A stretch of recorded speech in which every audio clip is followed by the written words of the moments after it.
Hi everyone, मेरा नाम रिचा जैन है। Welcome back to my channel kids developmental activity. तो एक बहुत ही यूज़फुल टॉय है जो हम सभी को लेना चाहिए अपने बच्चों के लिए और सबसे इम्पॉर्टेंट रहता है बच्चे की ओवरऑल डेवलपमेंट में, वो है बिल्डिंग ब्लॉक्स।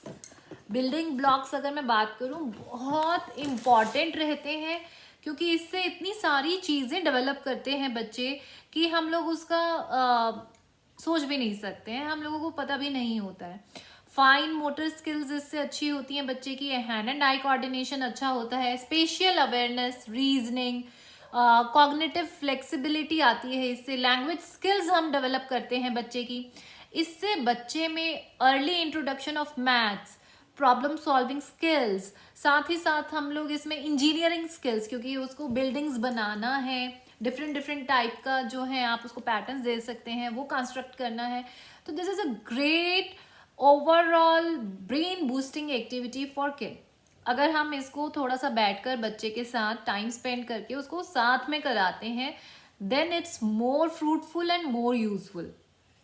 साथ ही साथ बिल्डिंग ब्लॉक से हम लोग कोऑपरेटिव प्ले, जो हम बच्चों को कहते हैं कि हमारे बच्चे दूसरे बच्चों के साथ किस तरह से कोऑपरेटिव वे में प्ले कर पाए, तो बिल्डिंग ब्लॉक बहुत अच्छा तरीका रहता है उस चीज़ को स्टार्ट करने के लिए, डेवलप करने के लिए। और एक स्टोरी टेलिंग में, एक प्रिटेंड प्ले में भी हम इसको यूज़ कर सकते हैं। तो let's have a look on the video कि हम किस तरह से स्टेप बाय स्टेप, कि इनिशियली बच्चा 1.5 ईयर का है या फिर 21 मंथ्स का है, तो हमें उसे बिल्डिंग ब्लॉक्स देना है और वो उसको किस तरह से यूज़ करेगा एंड देन हम उसको कैसे कैसे आगे बढ़ा सकते हैं। तो आप इसमें से सभी एक्टिविटीज़ अपने बच्चों के साथ कर सकते हैं। They our brain boosting activities और इससे बहुत अच्छी डेवलपमेंट रहेगी बच्चों में। तो देखते हैं कैसे कर सकते हैं। First activities colour sorting activities, कि हम इसमें बच्चे को कलर सॉर्टिंग करने के लिए दे सकते हैं डिफरेंट डिफरेंट कलर के ब्लॉक्स को। तो इससे विजुअल डिस्क्रिमिनेशन अच्छा होता है बच्चे का और साथ ही साथ बच्चे को कलर कॉन्सेप्ट समझ में आता है। इनिशियली हम स्टार्ट कर सकते हैं 2 कलर्स से, फिर जब 2 कलर्स का अंडरस्टैंडिंग आ जाए तो 3rd कलर सेग्रीगेट करने के लिए कहिए, फिर 4 कलर। तो इस तरह से हम लोग स्टार्ट कर सकते हैं बच्चों के साथ colour recognition and colour sorting activities. ये जो बॉक्स है उसमें मेरे पास ऑलरेडी एक पैनल बना हुआ है। इस तरह से इसमें जो है बच्चे को शेप के अकॉर्डिंग, साइज़ के अकॉर्डिंग उसको प्रेस करके डालना है, तो इससे हैंड एंड आई कोऑर्डिनेशन अच्छा होता है। अगर आपके पास इस तरह का पैनल नहीं है तो आप गत्ते के डब्बे पे, एक कार्डबोर्ड बॉक्स पे आप सिंपली उसको बनाकर बच्चे को ब्लॉक्स इंसर्ट करने के लिए कह सकते हैं। तो बहुत अच्छा अटेंशन एंड फोकस इम्प्रूव होता है और hand and eye coordination improve होता है इससे बच्चे का। एक्टिविटी नंबर 3, हमने डिफरेंट पैटर्न्स ड्रॉ कर दिए हैं with the colour, shape and size, जो ब्लॉक्स हैं हमारे पास उसके, और बच्चे को उसमें कलर के अकॉर्डिंग मैच करना है। तो अगेन बहुत अच्छी एक्टिविटी है ओवरऑल अटेंशन स्पैन को इंक्रीज़ करने के लिए। इसमें बच्चे को कलर सॉर्टिंग आती है, कलर्स की अंडरस्टैंडिंग आती है, स्पेशियल अवेयरनेस आती है बच्चे को कि किस तरह से हमें ब्लॉक्स को अरेंज करना है। साथ ही साथ ये प्री राइटिंग एक्टिविटी है, बच्चे को जजमेंट आती है कि किस चीज़ को किस तरह से ऑर्गेनाइज करना है, तो this is a pre writing activity. तो ओवरऑल बच्चे की अच्छी ब्रेन बूस्टिंग एक्टिविटी रहती है। बाय द एज ऑफ 2.3 हम लोग ये एक्टिविटी ईजिली बच्चों के साथ करवा सकते हैं। इनिशियली आप हैंड पकड़ के कराइए, अगर बच्चे को कॉन्सेप्ट समझ में नहीं आ रहा है, 15 डेज 20 डेज आप हैंड पकड़ के कराएंगे, उसको कॉन्सेप्ट क्लियर होगा कि किस तरह से मैंने शेप्स को उसके ऊपर रखना है शीट के ऊपर, तो वो इंडिविजुअली भी इंडिपेंडेंटली भी करने लग जाएंगे। तो बाय द एज ऑफ 2.3 आप ये एक्टिविटी बच्चों के साथ कर सकते हैं। एक्टिविटी नंबर 4, सिंपली मार्केट से आप स्टिकर्स लेकर आइए, ब्लॉक्स पे आप चिपका दीजिए, कट कर दीजिए और बच्चे को वो असेंबल करने के लिए बोलिए। तो इजी जिक्सॉ पजल आप घर पे बना सकते हैं और बच्चे को हाफ एंड हाफ का कॉन्सेप्ट कि पजल्स को कैसे कंप्लीट करना है वो कॉन्सेप्ट हम सिखा सकते हैं। तो this is a very good activity, easy, cheap and effective. Activity number 5, हम लोग ब्लॉक्स पे नंबर्स लिख सकते हैं या आप स्टिकर्स पेस्ट कर सकते हैं और बच्चे को हम लोग नंबर रिकॉग्निशन इससे करवा सकते हैं, काउंटिंग सिखा सकते हैं। ओके, 1 1 के बाद क्या आएगा, 2 2 के बाद क्या आएगा, 3।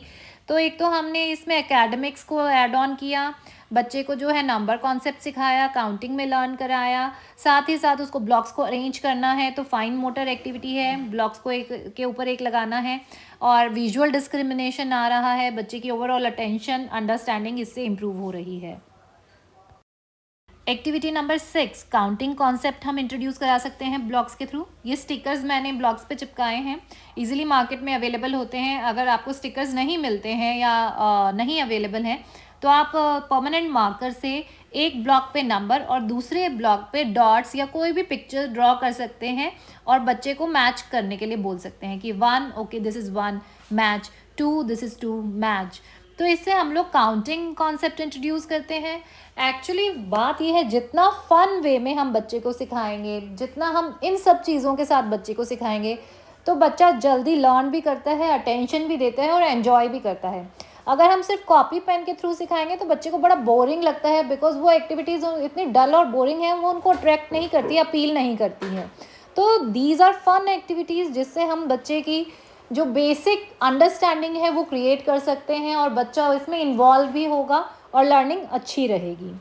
एक्टिविटी नंबर 7, मैंने पेपर पे कुछ कलर से पैटर्न ड्रॉ किया है। किड को ब्लॉक के थ्रू वही पैटर्न अरेंज करना है। तो ये टाइप की एक्टिविटीज़ अच्छी ब्रेन बूस्टिंग एक्टिविटी रहती है, प्रॉब्लम सॉल्विंग स्किल्स बच्चे की अच्छी डेवलप होती है और अंडरस्टैंडिंग डेवलप होती है। अगेन इसमें visual discrimination and hand and eye coordination चाहिए, और ये हम लोग जो कहते हैं कि बच्चे का अटेंशन कैसे इंक्रीज़ करें, अंडरस्टैंडिंग कैसे इंक्रीज़ करें, वो सब चीज़ें इससे होती हैं। पहले एक सिंपल पैटर्न लिया, देन जब वो सिंपल पैटर्न कंप्लीट कर लेते हैं तो हम लोग कोई टफ पैटर्न या ज़्यादा कलर मिक्स करके पैटर्न दे सकते हैं। Activity number 8, complete the pattern activity. अब मैंने बच्चे को ब्लॉक का एक पैटर्न बना के दिया है, green yellow blue, green yellow blue. तो how to complete the pattern, अब उसको इस पैटर्न को कंप्लीट करना है।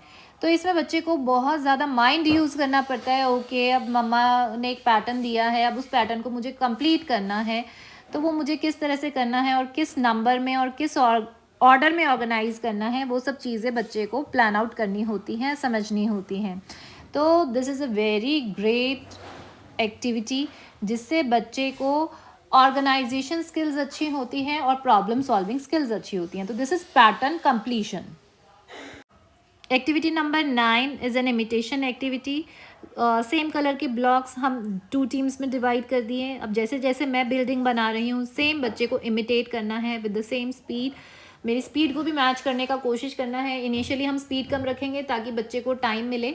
इससे जो है हम बच्चों का रिस्पॉन्स टाइम में हेल्प करते हैं, मसल रिफ्लेक्सेस इम्प्रूव करते हैं, और साथ ही साथ जो है बच्चे की इमिटेशन पे हम लोग काम कर रहे हैं। तो इनिशियली हम लोगों ने इजी मॉडल्स पे काम करना है, फिर धीरे धीरे हम लोगों को उसको कॉम्प्लेक्स करते जाना है। तो इससे बच्चे की imitation, learning, problem solving skills, response time अच्छा होता है। आई होप आपको मेरे ये आइडियाज़ पसंद आ रहे हैं। तो इसी तरह से डिफरेंट चीज़ों के साथ हम कितनी एक्टिविटीज़ और कैसे कैसे करा सकते हैं हमारे बच्चों को, वो मैं आपके साथ टाइम टू टाइम शेयर करती रहूँगी। तो प्लीज़ मेरे चैनल को लाइक, शेयर एंड सब्सक्राइब करना मत भूलिएगा। Thank you so much.